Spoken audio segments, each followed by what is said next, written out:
सभी को नमस्ते, राधे राधे, जय श्री राम। और आज हम बात करने वाले हैं राहु से बनने वाले राजयोग। राहु किस तरीके से काम करता है कुंडली में, और राहु का क्या रोल होता है आपके जीवन में, आपकी लाइफ में। ओवरऑल जो जीवन है उसको किस तरीके से डिनोट करता है राहु। ये पूरा जो डिस्कशन है ये पूरा का पूरा राहु के ऊपर रहने वाला है। देखो, राहु को अगर समझना है तो अपने आप को समझना पड़ेगा, है ना, सबसे पहले। और ये जो लगन कुंडली आपको दिख रही है ना, ये लगन कुंडली मेरी है, ठीक है। तो ये मेरी खुद की लगन कुंडली है। इसमें लगन में राहु बैठा हुआ है 28 डिग्री का, है ना।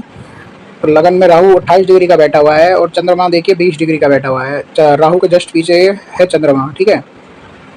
और इस कुंडली में आज हम जो राहु से बनने वाले जो राजयोग है ना, उन पे बात करने वाले हैं। देखो, राहु कहाँ बैठा हुआ है। राहु यहाँ पे बैठा हुआ है केंद्र में। ये मत देखिए कि 6 नंबर लिखा हुआ है, 6 नंबर का लगन है ये, ठीक है। और जहाँ राहु लिखा है, जहाँ लगन लिखा है, वहां से आपको एक गिनना है, ठीक है। तो राहु 1 नंबर, मतलब राहु क्या है, लग्न के अंदर बैठा हुआ है, यानी पहले भाव में, प्रथम भाव में बैठा हुआ है।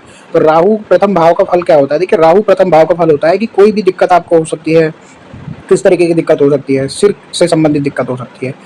मैक्सिमम केसेस में प्रॉब्लम रहती है हेड का, मतलब सिर का प्रॉब्लम रहता है। मुझे ये कई बार एक्सपीरियंस किया है मैंने, और बहुत बार ये एक्सपीरियंस मैंने दूसरों का भी किया है। अपना खुद का भी एक्सपीरियंस है और दूसरों के एक्सपीरियंस से भी बता रहा हूँ कि राहु को अगर लगन में आप देखते हो तो कहीं ना सिर का प्रॉब्लम रहता है। मतलब सिर में दर्द या सिर में कुछ दिक्कत रहता ही रहता है ना, प्रॉब्लम रहता है हेड का, ठीक है। तो बहुत ज़्यादा ध्यान रखता हूँ मैं अपना, हालांकि, ठीक है। मेरा बुध 5th हाउस में बैठा हुआ है, वो वक्र है।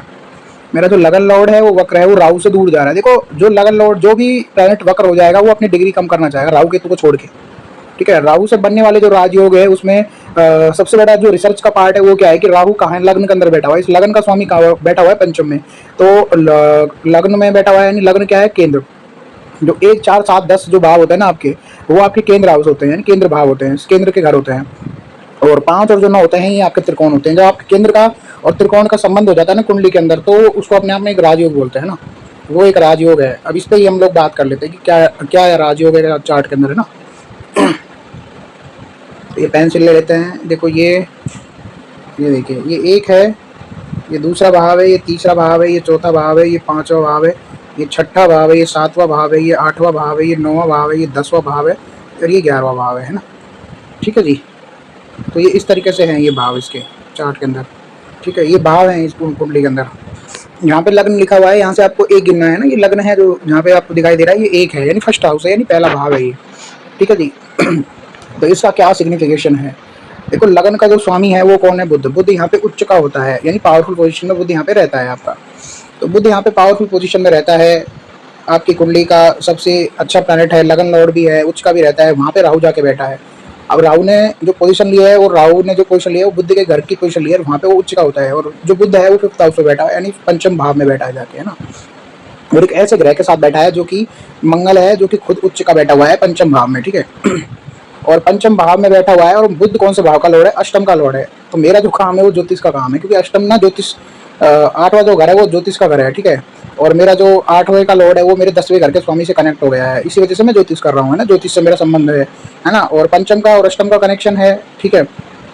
तो इसलिए मैं ज्योतिष कर रहा हूँ, इसलिए मेरा ज्योतिष से संबंध है। ये चीज़ आप समझिए, एक चीज़ को पकड़िए। पंचम अष्टम का कनेक्शन कहीं ना कहीं आपको ज्योतिष से कनेक्ट करता है, ठीक है। और फिर आपका 10th लॉर्ड भी उसमें जुड़ जाए तो ये कंफर्मेशन मिलता है कि आप ना ज्योतिष का काम करोगे लाइफ में, ठीक है ना। ये चीज़ समझिए आप सबसे पहले।